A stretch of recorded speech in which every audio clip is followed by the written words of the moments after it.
Here's the question. How do I balance being easily palatable to people with being actively intolerant to behaviors that foster fascist values or ones that are complacent towards fascism? I don't want to ever seem tolerant towards the faintest wisp of fascism, but I also don't want to drown people around me with my intolerance either.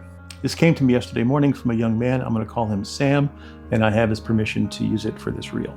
So Sam, first of all, it's really good that you're wrestling with this. It really shows self-awareness. You want to fight the good fight, but you want to minimize collateral damage. And that kind of care and empathy for others shows me that you're willing to walk a path forward with intention, and that's a really great thing. And I'm honored to take a crack at giving you advice as if I was helping my own sons. So here's what I'd say. Number one, you don't have to be palatable.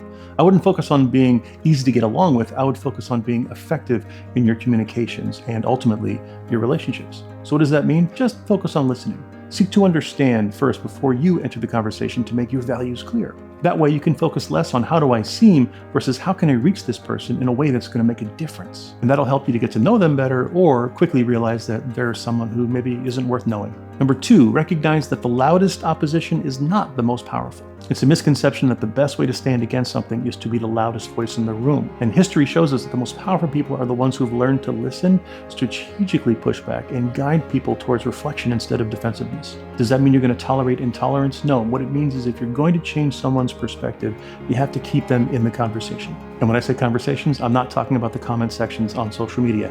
That's not where you're going to change minds. And that actually brings me to point number three, choose your battles. Not every interaction has to be a full-scale war. Most people aren't open to immediately change, and some people are just trying to bait you into an argument. So protect your energy, but also be relentless in your values and try to be wise about how you apply them. Some moments call for confrontation.